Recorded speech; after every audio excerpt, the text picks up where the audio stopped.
بسم اللہ الرحمن الرحیم۔ السلام علیکم، میں ہوں لاریب اور آپ دیکھ رہے ہیں میرا یوٹیوب چینل لاریب سپیکس۔ آج میں بنی اسرائیل کے دو بھائیوں کا واقعہ آپ کے سامنے پیش کرنے جا رہی ہوں۔ معزز ناظرین، بنی اسرائیل میں دو بھائی رہتے تھے اور دونوں ہی مچھلی کا شکار کرتے تھے۔ ان میں سے ایک بھائی کافر تھا جبکہ دوسرا بھائی مسلمان تھا۔ کافر بتوں کی پوجا کرتا تھا، لیکن جب شکار کرنے جاتا تھا تو اس کے جال میں اتنی مچھلیاں پھنس جاتی تھیں کہ جال کو کھینچنا بہت ہی مشکل ہو جاتا تھا۔ لیکن جب مسلمان بھائی شکار کرتا تھا تو اس کے جال میں صرف ایک ہی مچھلی پھنستی تھی، جس پر وہ پروردگار کا شکر ادا کرتا تھا۔ ایک دن اتفاق سے مسلمان کی بیوی کسی کام سے چھت پر گئی تو اس کی نظر کافر کی بیوی پر پڑتی ہے، تو وہ دیکھتی ہے کہ کافر کی بیوی عمدہ لباس اور زیور سے آراستہ تھی۔ یہ دیکھ کر اس عورت کے دل میں یہ بات آتی ہے کہ کاش میرے پاس بھی ایسا زیور ہوتا، میں بھی ایسے ہی تیار ہوتی۔ کافر کی بیوی کو جب اس بات کا علم ہوتا ہے تو وہ مسلمان عورت کو کہتی ہے کہ تم اپنے شوہر کو ہمارے خدا یعنی بتوں کی پوجا کرنے پر آمادہ کیوں نہیں کر لیتی؟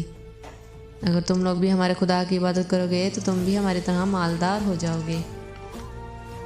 یہ سن کر وہ افسردہ ہو گئی۔ جب اس کے شوہر نے اس کو اس حالت میں دیکھا تو پوچھا، آخر بات کیا ہے جس کی وجہ سے تو اتنا پریشان ہے؟ تو اس کی بیوی بولتی ہے کہ یا تو تم اپنے بھائی کے خدا کی پوجا کرو یا پھر مجھے طلاق دے دو۔ جس پر وہ کہتا ہے کہ تو خدا کے خوف سے کیوں نہیں ڈرتی؟ دل میں اسلام ہونے کے باوجود تو کفر کی بات کرتی ہے۔ وہ عورت کہتی ہے کہ بس اب میں اور ایسے نہیں رہ سکتی۔ اپنے بھائی کی بیوی کو دیکھو جو ہر وقت نئے لباس اور زیورات سے سجی سنوری رہتی ہے، جبکہ میں غریبوں کی طرح رہتی ہوں۔ جب اس کے شوہر نے دیکھا کہ عورت بہت ضد کر رہی ہے اور اس کا اصرار بھی بڑھتا جا رہا ہے تو اس نے اپنی بیوی کو تسلی دیتے ہوئے کہا کہ تم پریشان نہ ہو، اب میں مزید محنت مزدوری کر کے تمہیں روزانہ 2 درہم دیا کروں گا۔ ان 2 درہم سے تم اپنی حالت کو سدھار لینا۔ یہ سن کر اس کو تھوڑی سی تسلی ملی۔ صبح وہ مزدوری کی تلاش میں گھر سے نکلا۔ وہ ہر جگہ ہر شہر گیا لیکن کسی نے اس کو کام نہیں دیا۔ آخر وہ تھک ہار کر دریا کے کنارے جا کر بیٹھ گیا اور اللہ تعالیٰ کی عبادت میں مصروف ہو گیا، اور رات ہو گئی۔ جب وہ گھر واپس آیا تو اس کی بیوی نے پوچھا کہ میاں آج دیر سے گھر آئے ہو، کہاں تھے؟ جس پر اس آدمی نے کہا کہ میں بادشاہ کی خدمت میں مصروف تھا، بادشاہ نے مجھے 20 دن کام کرنے کا حکم دیا ہے۔ جس پر اس کی بیوی بولی کہ وہ بادشاہ تمہیں دے گا کیا؟ اس آدمی نے جواب دیا، میرا بادشاہ بہت رحیم و کریم ہے اور اس کے خزانوں میں مال و زر سے بھرے پڑے ہیں، وہ مجھے وہ سب دے گا جو میں چاہتا ہوں۔ وہ اسی طرح اللہ کی عبادت میں مشغول رہا۔ تیسرے دن جب وہ گھر آیا تو اس کی بیوی نے کہا کہ اگر آپ نے کل مجھے مزدوری لا کر نہیں دی تو مجھے طلاق دے دینا۔ یہ سن کر وہ بہت زیادہ پریشان ہو گیا اور اگلے ہی دن وہ ایک یہودی کے پاس گیا اور اسے کہا کہ تم مجھے کسی مزدوری کے کام پر لگا سکتے ہو؟ تو یہودی نے کہا، میں تمہیں مزدوری کے کام پر لگوا سکتا ہوں، لیکن میری ایک شرط ہے کہ تمہارے لیے کھانے پینے کا کوئی بندوبست نہیں ہوگا۔ یہ سن کر وہ آدمی روزے کی نیت کر کے یہودی کے ساتھ کام پر گیا۔ دوسری طرف ایک آدمی اس کے گھر گیا اور دروازہ کھٹکھٹایا۔ جب اس مسلمان آدمی کی بیوی نے دروازہ کھولا تو اس نے اس عورت کو 29 اشرفیوں کی ایک تھیلی دی اور کہا کہ یہ تمہارے شوہر کی مزدوری ہے، جو 29 دن اس بادشاہ کے ہاں کام کیا، لیکن بعد میں اس نے اس بادشاہ کو چھوڑ دیا۔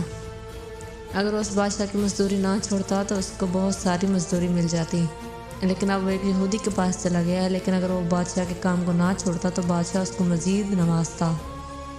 ان اشرفیوں میں سے عورت نے ایک اشرفی نکال کر بازار گئی اور سنار کو وہ اشرفی دی، تو سنار نے 1000 درہم اس عورت کے ہاتھ میں تھما دیے۔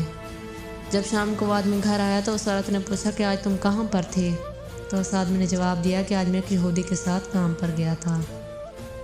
تو اس کی بیوی نے پوچھا کہ آخر تم بادشاہ کی خدمت چھوڑ کر ایک یہودی کے پاس گئے؟ اس نے اپنے شوہر کو ان اشرفیوں کے بارے میں بتایا۔ یہ سن کر وہ آدمی روتے روتے ہی بے ہوش ہو گیا۔ جب اس آدمی کو ہوش آیا تو اس نے اپنی بیوی سے کہا کہ افسوس کہ میں بادشاہ کی خدمت کو ٹھکرا دیا۔ اس کے بعد اس آدمی نے اپنی بیوی کو چھوڑ دیا اور پہاڑوں پر چلا گیا، جہاں وہ اللہ تعالیٰ کی عبادت میں مصروف ہو گیا اور باقی زندگی اللہ کی عبادت و بندگی میں صرف کر دی، اور وہیں پر اس کا انتقال ہو گیا۔ اس واقعے میں ہمارے لیے بہت بڑا سبق یہ ہے کہ اللہ کے خزانوں میں کوئی کمی نہیں ہے اور اللہ تعالیٰ اپنے بندوں کی عبادت کا صلہ اسے ضرور دیتا ہے۔ اللہ تعالیٰ ہمیں صبر و شکر کے ساتھ زندگی گزارنے کی توفیق عطا فرمائے، آمین۔ اگر آپ میرے چینل پر نئے ہیں تو چینل کو کریں سبسکرائب اور بیل آئیکن ضرور پریس کریں تاکہ میری مزید نئی آنے والی ویڈیوز آپ تک بر وقت پہنچتی رہیں۔ تب تک کے لیے مجھے دیں اجازت۔ اللہ